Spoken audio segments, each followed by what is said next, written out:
તમને બધાને જય શ્રી કૃષ્ણ, રાધે રાધે, જય માતાજી. આજે આપણે બનાવવાના છે ભરેલા ભીંડાનું શાક. તમે બધા કેમ છો? તો એ બધા મજામાં જ હશે. આજે આપણે બનાવવાના છે ભરેલા ભીંડાનું શાક. એ ભરેલા ભીંડા માટે મેં ચણાનું લોટ લઈ લીધું છે, 4-5 ચમચી જેટલો લઈ લીધો છે.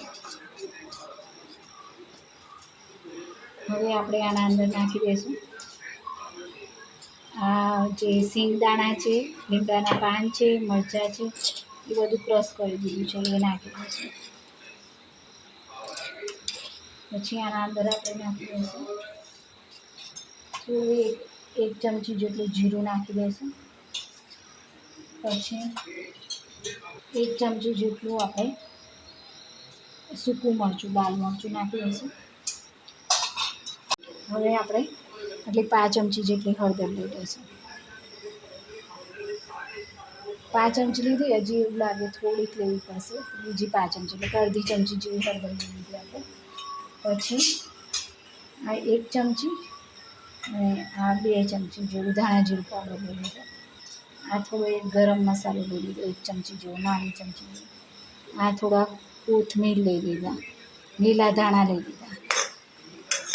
પછી આપણે લઈ લઈશું આ મીઠું લઈ લીધું, 1 ચમચી જેવું મીઠું લઈ લીધું. અને આ થોડું લીધું 1 ચમચી, થોડું સ્વાદ અનુસાર મીઠું. આમાં આપણે લીંબુનો રસ લઈ લીધો. બહુ વધારે ખટાશ નથી કરવાના, પછી એવું લાગે તો ઉપરથી પણ લીંબુ નાખીને ખાઈ દઈશું. હા, થોડો 1 લીંબુનો રસ લઈ લીધો. હવે આપણે આના અંદર થોડું તેલથી આ બધું મિશ્રણ બનાવી દઈશું.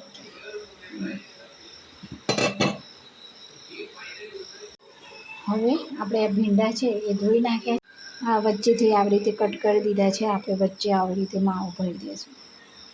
બધો માવો છે આપણે પછી થોડું માવું ઉપરથી નાખશું તો પણ ચાલશે. અને આ રીતે કટ કર્યા વગર તમે 2 કટકા કરી અને પછી આ માવું ઉપર નાખી દો તો પણ ચાલે. આવી રીતે આપણે એકદમ ભરી દઈશું પૂરેપૂરી ભીંડામાં. જો આપણો આ ભીંડો ભરાઈ ગયો છે એકદમ સરસ રીતે. આ જો એકદમ સરસ રીતે આપણે બધું જે મિશ્રણ છે અંદર ભરી દીધું છે. એવી જ રીતે બધા ભીંડામાં આપણે ભરી દઈશું. હવે 1 અડધી ચમચી જેવું આપણે જીરું લઈ લીધું છે અને આપણે તેલ લઈ લઈશું. 2 પરી જેવું તેલ લઈ લીધું છે. હવે આપણે જે આ ભીંડા આપણે ભરી દીધા છે બધા, જે ચણાના લોટનો મસાલો બનાવ્યો હતો એ આપણે આમાં નાખી દઈશું. આ મસાલો બનાવવા આપણે ચણાનો લોટ, મીઠી લીમડીના પાન, લીલા મરચાં, પછી સિંગદાણા એ બધાનો અને લીંબુનો રસ એ બધું આપણે મસાલામાં લીધું છે. હવે આ બધા જ ભીંડા આપણે આવી રીતે આમાં નાખી દઈશું.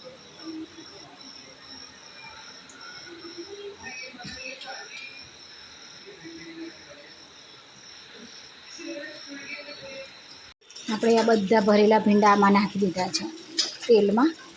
હવે આને સરસ ધીમા તાપે આપણે થવા દઈશું. અને આ થોડો આપણો મસાલો થોડું પડ્યું છે, 1 ચમચી જેવો મસાલો છે, એ પણ આપણે નાખી દઈશું. અને બધું નાખી દઈશું. આમાં આપણે પાણીનો ઉપયોગ નથી કરતા. ધીમા તાપે આપણે આને થવા દઈશું ભીંડાને. થોડા ધીમા તાપે એકદમ નરમ પડી જાય ભીંડા એટલે આપણે આને લઈ જઈશું. તો આપણે ધીમા તાપે આને થવા દઈએ. જો આપણા મસાલા ભીંડા મસ્ત સરસ થઈ ગયા છે. જો સરસ રીતે આપણા મસાલા ભીંડા થઈ ગયા છે. હવે આપણે આને લઈ લઈશું. ગેસ બંધ કરી દઈશું અને આપણે આને લઈ લઈશું.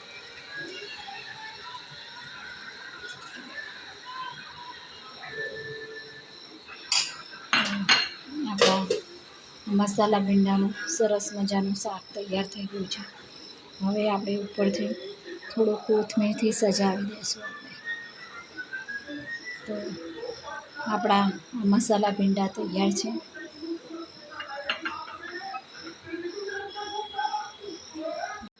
આપણું આ સરસ મજાનું મસાલા ભીંડાનું શાક તૈયાર થઈ ગયું છે. તમે પણ ચોક્કસથી આ મસાલા ભીંડાનું શાક બનાવજો. બહુ સરસ છે. એમાં સિંગદાણા, ચણાનો લોટ આ બધું પ્રોટીનથી ભરપૂર હોય છે. અને ભીંડા આપણે આમ તો સાદી રીતે તો બનાવતા જ હોઈએ છીએ, અને એકવાર આ મસાલા ભીંડા પણ બનાવો, આ પણ બહુ ટેસ્ટી ભાવે છે. અને આ વિડીયો જુઓ તો તમે લાઈક શેર અને સબસ્ક્રાઈબ કરજો. અને વિડીયોના એન્ડિંગમાં કહેવા માંગીશ કે આયુર્વેદ અપનાવી સ્વદેશી ચીજવસ્તુ અપનાવી દરેક જેમ આપણે કોઈ ભાવ કે રક્ષા કરીએ, વ્યસનથી દૂર રહીએ, આપણા ઘરની સાફ રાખીએ છીએ, આપણા રસ્તાઓ, નદીઓ, સરોવરો, તળાવો, દરિયા કિનારો દરેક જગ્યાએ સ્વચ્છતા રાખીએ, જરૂરિયાતમંદ લોકોની સેવા કરીને રાખીએ. જય જવાન, જય કિસાન, જય વિજ્ઞાન, જય વિજ્ઞાન.